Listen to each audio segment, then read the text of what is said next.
जय श्री राधे।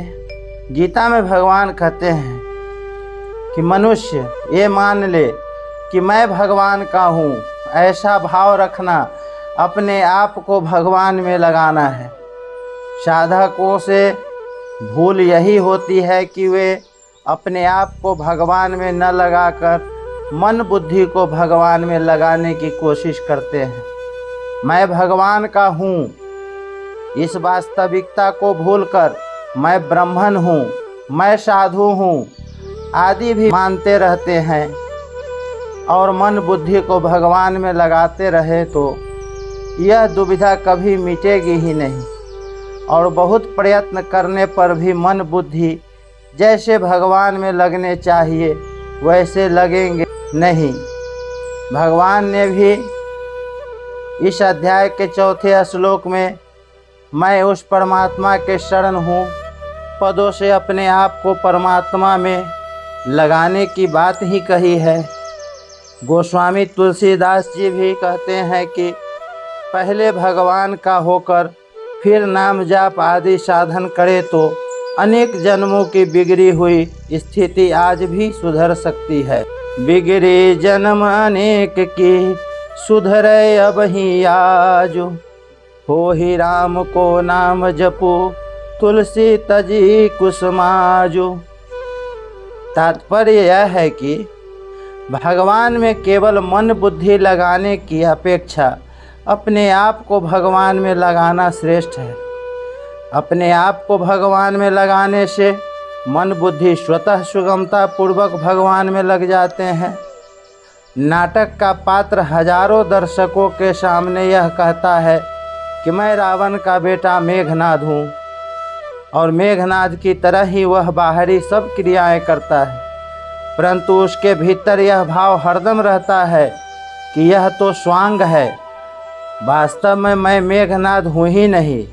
इसी तरह साधक को भी नाटक के स्वांग की तरह इस संसार रूपी नाट्यशाला में अपने अपने कर्तव्य का पालन करते हुए भीतर से मैं भगवान का हूँ ऐसा भाव हरदम जागृत रहना चाहिए। जीव सदा से ही भगवान का है, सनातन।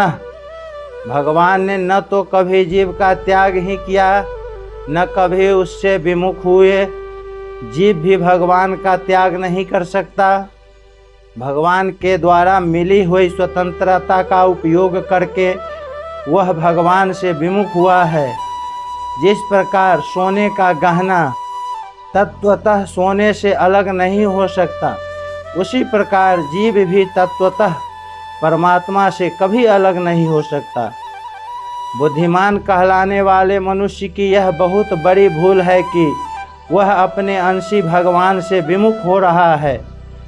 वह इधर ख्याल ही नहीं करता कि भगवान इतने सुहृद, दयालु और प्रेमी हैं कि हमारे न चाहने पर भी हमें चाहते हैं, न जानने पर भी हमें जानते हैं। वे कितने उदार, दयालु और प्रेमी हैं, इसका वर्णन भाषा, भाव, बुद्धि आदि के द्वारा हो ही नहीं सकता। ऐसे सुहृद भगवान को छोड़कर अन्य नाशवान जड़ पदार्थों को अपना मानना बुद्धिमानी नहीं, प्रत्युत महान मूर्खता है। जब मनुष्य भगवान के आज्ञा अनुसार अपने कर्तव्य का पालन करता है तब वे उसकी इतनी उन्नति कर देते हैं कि जीवन सफल हो जाता है और जन्म मरण रूप बंधन सदा के लिए मिट जाता है। जब मनुष्य भूल से कोई निषिद्ध आचरण पाप कर बैठता है तब वे दुखों को भेजकर उसको चेताते हैं, पुराने पापों को भुगता कर उसको शुद्ध करते हैं और नए पापों में प्रवृत्ति से रोकते हैं। जीव कहीं भी क्यों न हो, नरक में हो अथवा स्वर्ग में, मनुष्य योनि में हो अथवा पशु योनि में, भगवान उसको अपना ही अंश मानते हैं। यह उनकी कितनी अहेतुकी कृपा, उदारता और महानता है। जीव के पतन को देखकर भगवान दुखी होकर कहते हैं कि मेरे पास आने का उसका पूरा अधिकार था, पर वह मेरे को प्राप्त किए बिना माम अप्राप्य नरकों में जा रहा है।